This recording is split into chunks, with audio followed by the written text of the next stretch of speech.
Make Tab Radio your station of choice. Each weekday morning from 5:30 with the Sports Daily. We'll have a chat very, very shortly with Racing Victoria's Paul Bloodworth, try and get a little bit of an insight into some of these international runners heading towards the Melbourne Cup, how it's all going. I wonder if he was there in, what did I say, 2006, when there was 129,000 people on track. Paul, good morning to you. Thank you very much for your time. Morning, guys. How are you both? Very well. Were you one of the 129,000 at Flemington on Derby Day in 2006, Paul? You know what? I actually wasn't. I was working in New South Wales at that time, but I do remember the commentary about it at the time, and it wasn't long after that the VRC capped the amount of tickets that they'd sell through Cup Week. So, yeah, it's a fair while ago now, but, yeah, no, I wasn't there, unfortunately. Do you think there's a possibility we get to 100,000 this year on any of the days? Look, Cup Day would be the day if any of them reach that level. Unfortunately, the weather doesn't look like it's going to be kind to us on Cup Day. There's a bit of rain around on both Monday and Tuesday. Temperature's going to be quite warm on the weekend here, but then drop quite dramatically Monday and then even lower on Tuesday. So, you know, what normally happens when that happens is you have a few people who stay at home that might have otherwise gone. So, look, I'd be hopeful that we would get 100,000. You know, racing's going really well down here at the moment. Really good vibe about the spring so far. Come to a great Caulfield Carnival. You know, sad to see the Valley go last week, but looking forward to the new track in a couple of years' time. And so, yeah, it's been a great springboard into the Flemington Cup Carnival. So, look, hopeful, I would say, yeah, it would be. I guess the only thing is Derby Day, the weather is looking a bit better. So, I guess potentially people could switch and move their attendance to Derby Day. But, look, I would say we'd be looking at, 80,000 plus for both Derby and Cup, and hopefully a really big crowd on Champions Day as well. Yeah, exactly right. Looking forward to all 3 days that you just mentioned there, Paul. And I dare say you, along with a lot of people over there in Victoria, are happy to see that Buckaroo is going to be a Melbourne Cup starter. Well, I must admit I hadn't heard that news confirmed. I had been talking to one of his owners, Aussie Kier, during the week about the prospect of him heading to the Melbourne Cup again, but that's great if they've made their mind up and going there, because, yeah, he's obviously one of the better performed horses in Australia at the moment. Not winning, but certainly running fantastic races, as we saw last week in the Cox Plate. And horses generally that run well in the Cox Plate tend to run well in the Melbourne Cup. They've overperformed in recent history. I think they're, 4 times the participation rate they're winning Melbourne Cup. So I guess his probably challenge is actually the distance. He's definitely capable at 1.5 miles, but the 2 mile might be a little bit too far for him. But fantastic that Aussie and Chris have decided to go that way, and it'll just add another dimension to what's shaping up to be a fantastic race. Yeah, absolutely. It is. Of course, we've got our Riffa at the top of the market. We'll catch up with Jamie Lovett a little bit later on in the program. But a horse like Presage Nocturne came out in the Caulfield Cup. Paul, you obviously follow these international horses probably more so than a lot of people. What can we expect from him in a Melbourne Cup? Well, his run at Caulfield was fantastic. Came from well off the speed, which I don't think was necessarily the plan. I just think the way that race shaped up with Adelaide River getting a hold of Jordan Childs and taking off at about 1,000, left a few flat-footed, including some of the international runners, but he really hit the line well. And he actually did. I'm out at Werribee at the moment, and he just did a really nice piece of work today. And I think that'll probably be the last little bit of work he does on the grass here. We've topped him off nicely, I think, for the Melbourne Cup. So, and his, and I sort of may have said this the last time I was talking to you guys. He's a horse that, best form is over sort of 3,000 metres plus.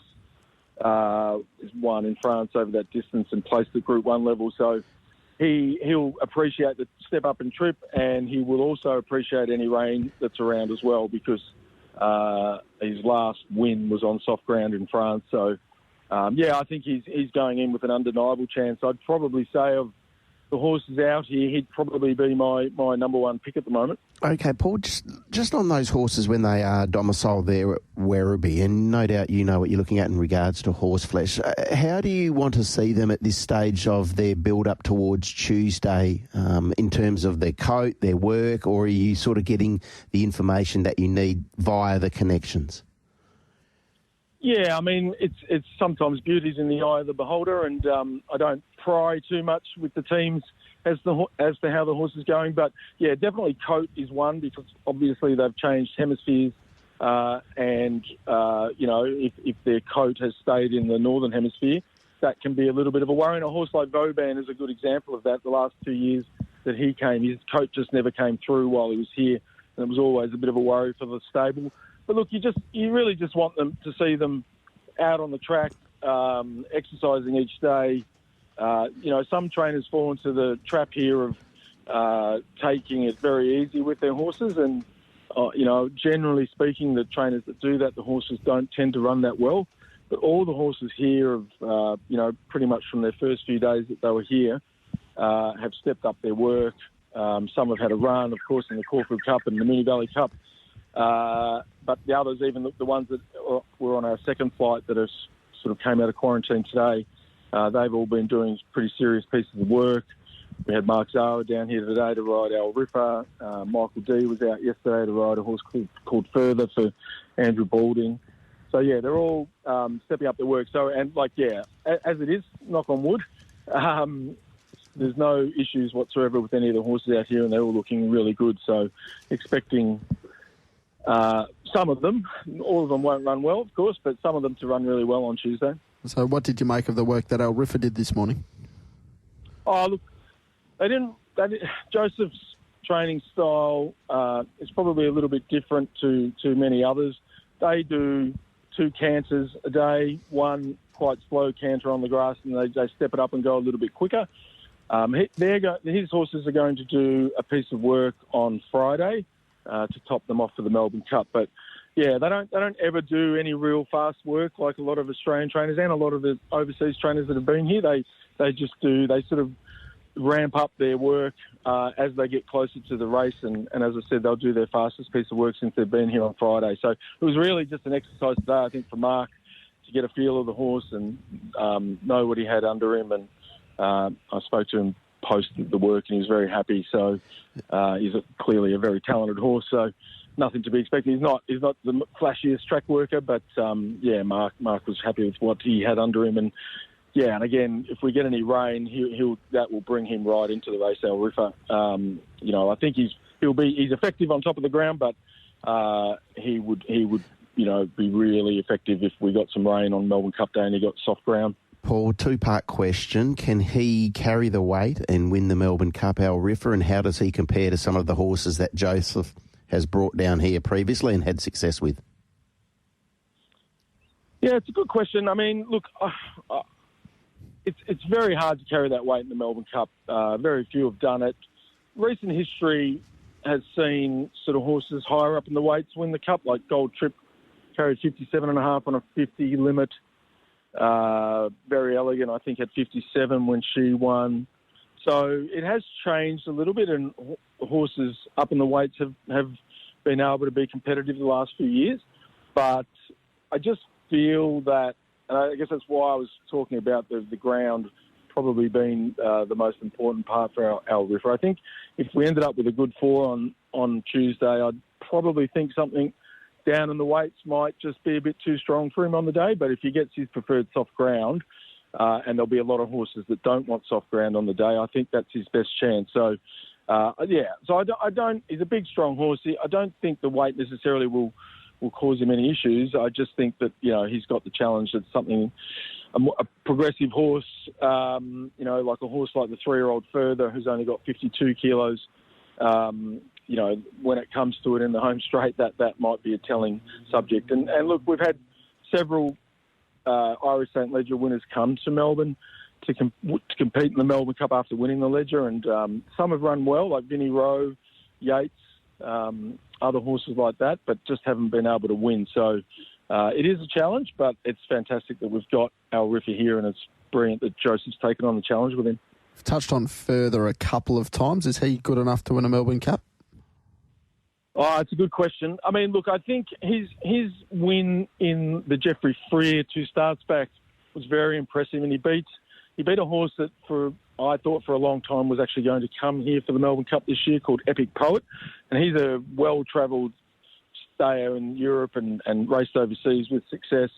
So he's a good guideline, and he really won that very impressively. And the key to him was he'd run the start before at Newmarket behind Scandinavia and led that day and dropped out quite dramatically and ran poorly. But at Newbury, they held him up from the back, and he really showed a great turn of foot.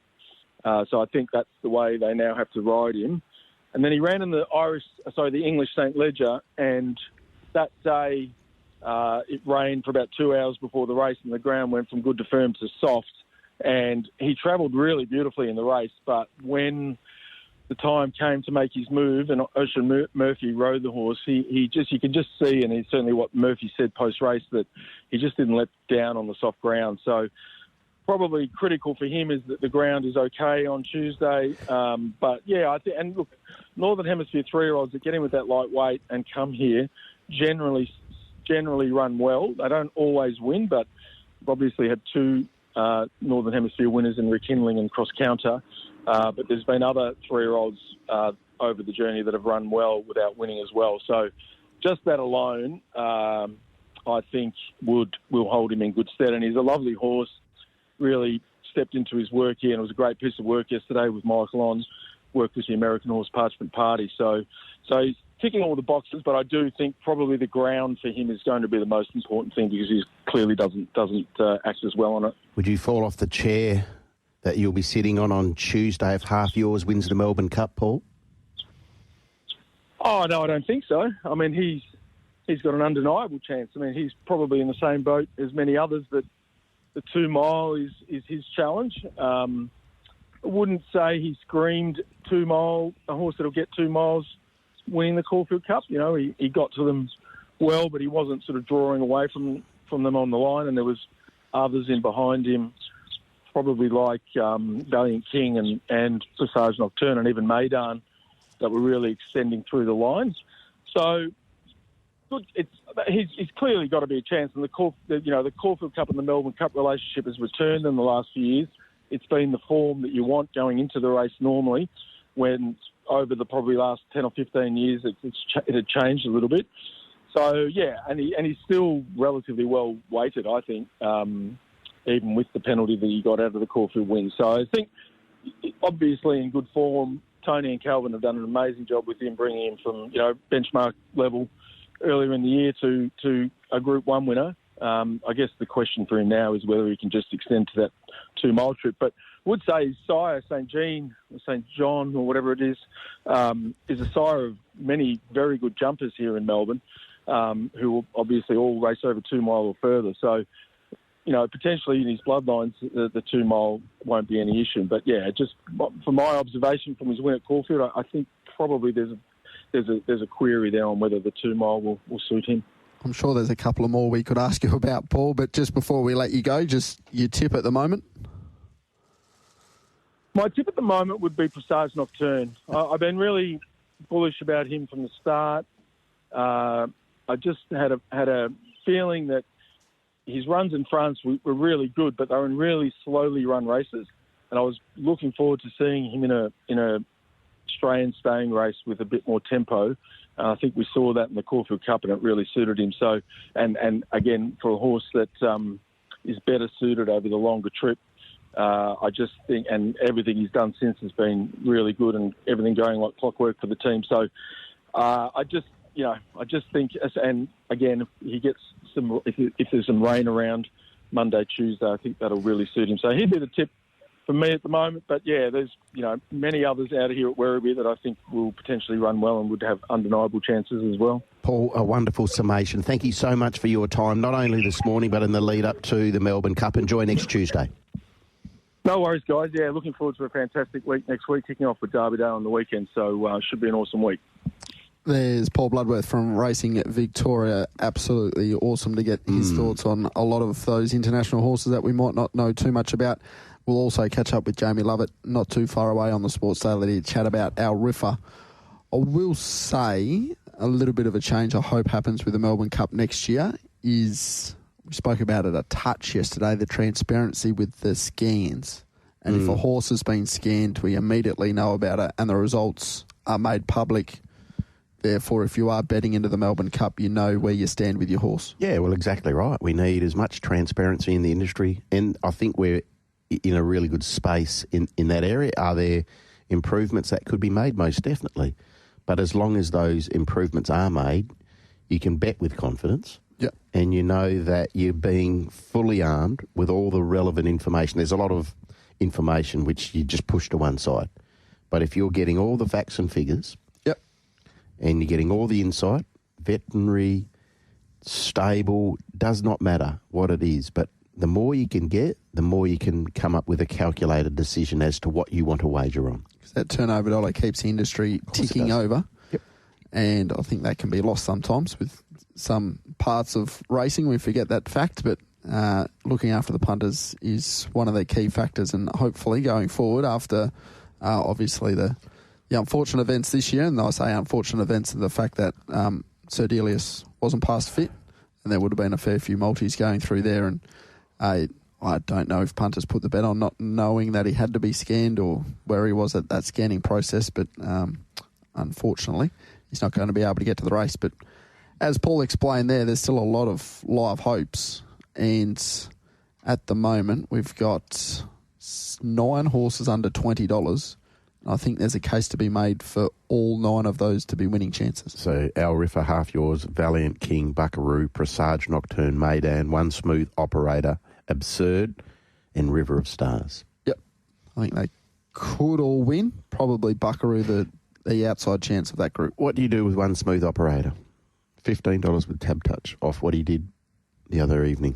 I think at that price, I think I said he was a bet yesterday.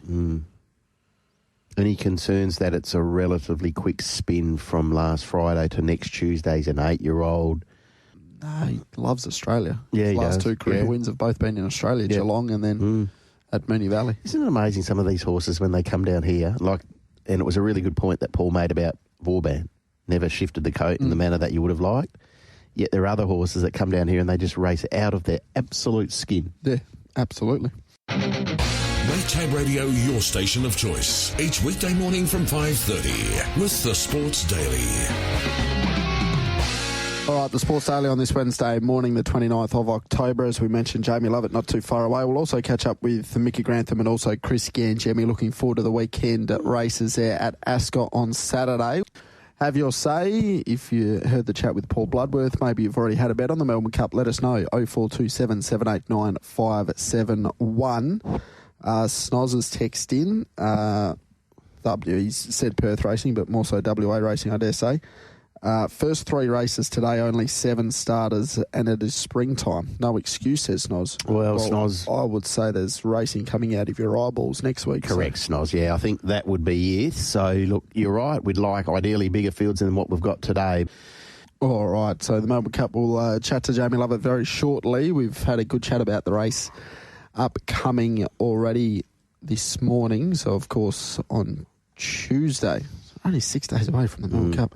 $6 about our Riffa, $6 about Half Yours, $7 Valiant King, Buckaroo at $9, Presage Nocturne at $9. So you've said Buckaroo's none. He won't be getting me. Maydan at $13, One Smooth Operator at $15, Absurd at $18, and River of Stars also at $18. It'd be great to have a chat to Jamie, get his take on this horse and how he's settled in over here. Yeah, absolutely. All right, he's on the line right now from Australian Bloodstock. Jamie Lovett joins us on the Sports Daily here in Perth. Jamie, thank you very much for your time and a good morning. Morning, lads. How are you? Going very, very well. How's El Riffa settled into life in Australia? Yeah, look, the feedback's been great. Obviously, Joseph, he's not here yet. He's on his way to America for the Breeders' Cup, and then he'll fly into Australia on Monday. But talking to the lads at Werribee, he didn't lose any weight on the aircraft, and he's settled into Werribee. So far, so good. Jamie, we just had a good chat prior to 7 o'clock with Paul Bloodworth, and he indicated, as I think we all are aware of, though, if you can get some rain on the day in the lead up to the day, it's going to suit your bloke's chances.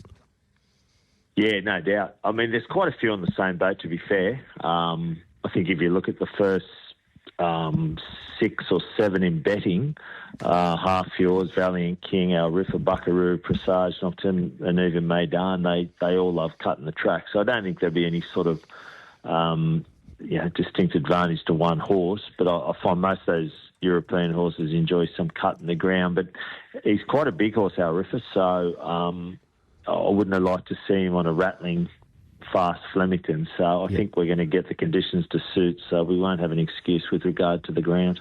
Sitting back and watching all the form unfold over the last month or so, what are you thinking with your charge?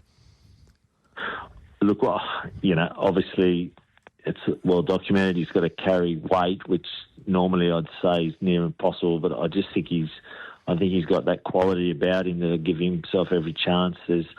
I don't think we've bought one down that's got the scope of works that he's got. He's a 3-time Group 1 winner in Europe, so not many horses have got that on their CV. And Mark rode him this morning out at Werribee, and he couldn't have been more had more praise for the horse. And obviously he goes out for his scans this morning, so we're obviously a bit holding your breath. But I don't suspect there'll be any problems there, and we'll drive into Tuesday. Was he scanned prior to coming down under? Yeah, he was, and he's squeaky clean. So I'm sort of, it doesn't hold any great fears, but obviously, look, we live in that world, and there's always a chance that things can change on these bone scans. So you're always a little bit guarded, but look, I'd be shocked, but then I wouldn't be shocked. You're a fan of what the horses, not what they go through, but the protocols that you've got to go through to get your horse to the Melbourne Cup? Yeah, look, I am. I mean, look, I sound like a hypocrite. Early days, I was a bit guarded by the way that it all played out, but I think fair play to Racing Victoria. I don't think we've ever been in a better space, and I was fortunate enough to be at Caulfield for the Caulfield Cup, and the crowd was huge. It's quite a young audience getting to the races these days, and they tell me ticket sales are off the charts for Flemington Cup week. So, we had that very awkward period, and, they talk about the social licence. It was becoming quite uncomfortable for participants and people like us that are in the industry. So they had to do something, and look, it's been a learning curve for all of us, but I think one of the comments was made to me not so recently that I think they've saved us from ourselves in many ways, and I think that the umpire's the final decision, and the umpires are the vets, and there's nobody better qualified that if there is an issue that we're not aware of, I think we've all just got to adhere to that, and it certainly changed it because the vibe around racing at the moment is fantastic, as not just Melbourne, but even you saw the Everest in Sydney. It's really sort of reached out to a new generation, and that's what we need. Jamie, you know what it takes to win a Melbourne Cup. How does this bloke profile our Riffa? I know you mentioned that he's a 3-time Group 1 winner. Can he carry the weight? Can he do what not many other horses have done? Look, again, historically, from a punting viewpoint or doing form leading into our Melbourne Cup, usually they're the first horses I pen. I say they can't win with the weight. But Gold Trip sort of taught me a little bit that class will carry a long way. Gold Trip wasn't a genuine 2-miler, and he carried top weight. So normally I'd pot them, but I always felt that he just had the class. There wasn't any horses that year that would have run 4th in an arc, and obviously that was his profile. So this horse would profile with a better form reference than Gold Trip. So, and he's like, to see him, you'll see him in the mounting yard loads. He's just such an imposing big horse. He doesn't look like a typical Northern Hem horse. And Mark made that comment this morning when he rode him at Werribee. He's just a beautiful, big, athletic sort of horse. So the weight, you can make a case that it's not as relevant with a big horse like that. And Mark will get around at 56, 57, so he'll only have sort of upwards of 2 kilos of lead in a small saddle. So all that's relevant. And he's just got class. So to answer your question, I'm very confident that if he gets the right run around, that he'll certainly be in the finish. Have you planned anything for him post Melbourne Cup? Look, when we purchased the horse, the clients that sort of the brief was to get a horse that we can go back to Europe with. He's not a horse that'll stay here. He's obviously got a very high rating, international rating. So after this Tuesday, handicaps are certainly out of play. So We'll then follow the big races internationally. Hong Kong may come too soon, but Joseph was very keen to take him to Hong Kong for the Vars, and then we're really keen to go Dubai World Cup night. There's a 2-mile race there at Meydan, which would be just ideal for a horse like him. There's even the Shima, which is 1.5 miles, which is worth crazy money. So that's the brief for him, and obviously he's got to keep racing up to a very high level to justify going there, but he's certainly shown previously that he travels well, and if he can perform well on Tuesday, that'll only encourage us to do that. Jamie, you just mentioned Mark previously. We're clearly very proud of him over here, being a West Australian lad, and we've seen him dominate not only Melbourne racing but internationally as well. Your relationship with him and your assessment of him as a rider?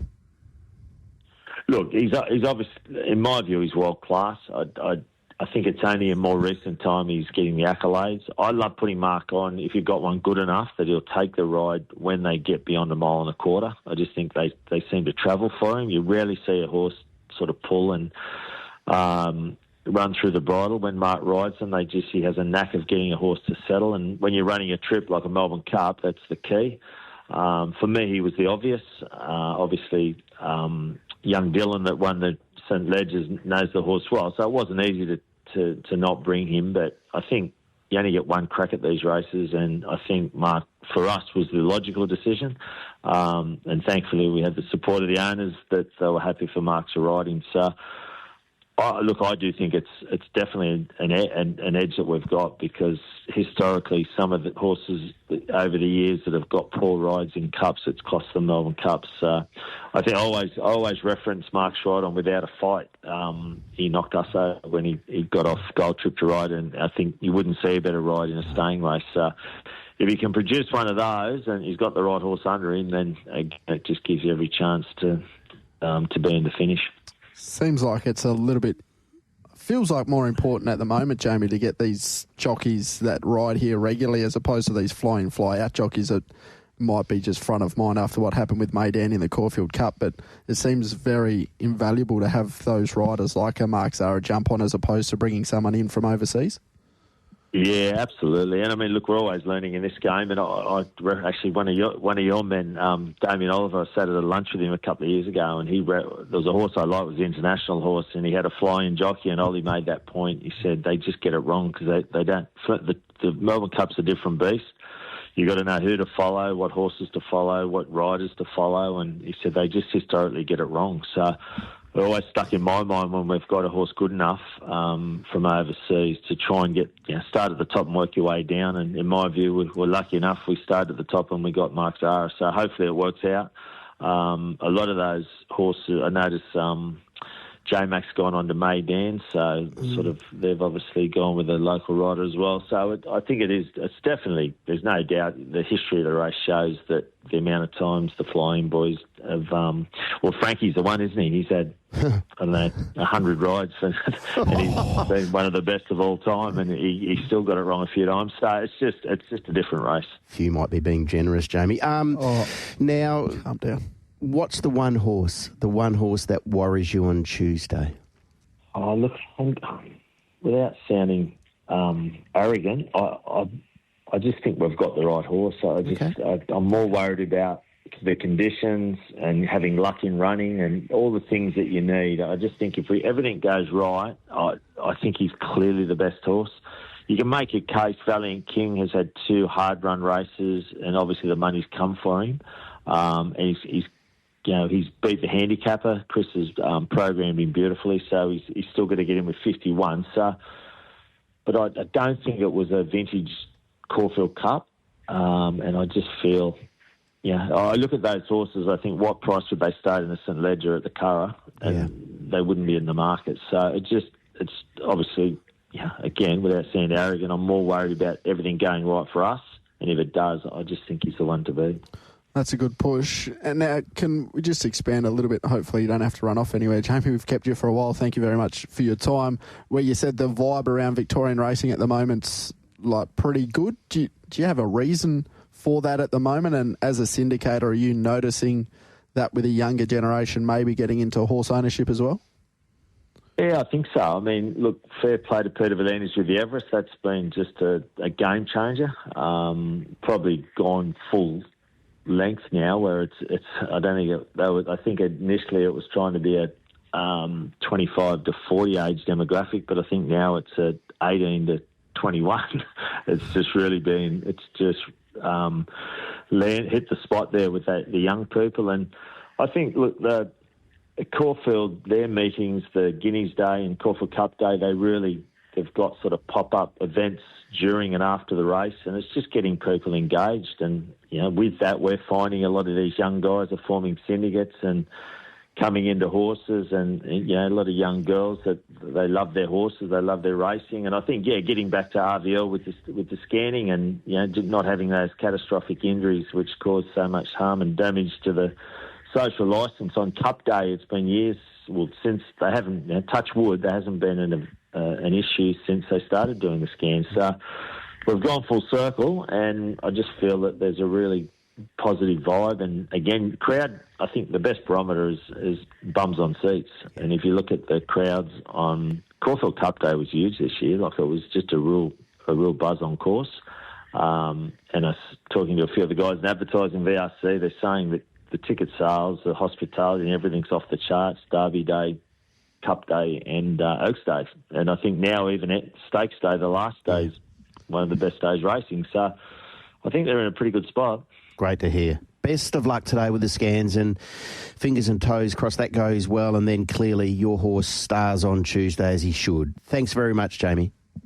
No, pleasure. Thank you. Jamie Lovett there from Australian Bloodstock. I reckon that's us next year, Diggers. Well, we won't be here. Cup week. No, exactly. We'll have time. Right. So we're going, are we? Cup week. Well, you haven't been to Flemington. No, I haven't. That disgusts me. Well, I'm disgusted. I'm flabbergasted. There's a lot of things that disgust you. Well, from my end. Right here, right now, that's the biggest one. Is it really? Yeah. Over some of the other things that I've done. Yep.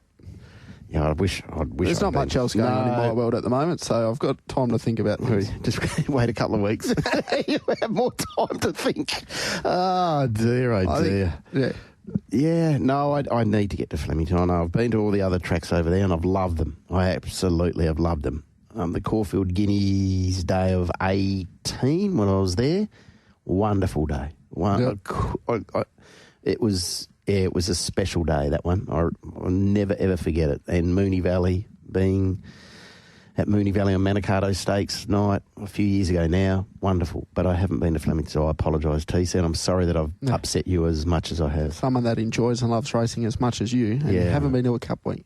Well, I haven't been to a Cup week because I've never had time. We've been in this position. Next year you'll have time. Next year we have more than enough time. Red Tab Radio, your station of choice. Each weekday morning from 5:30 with the Sports Daily.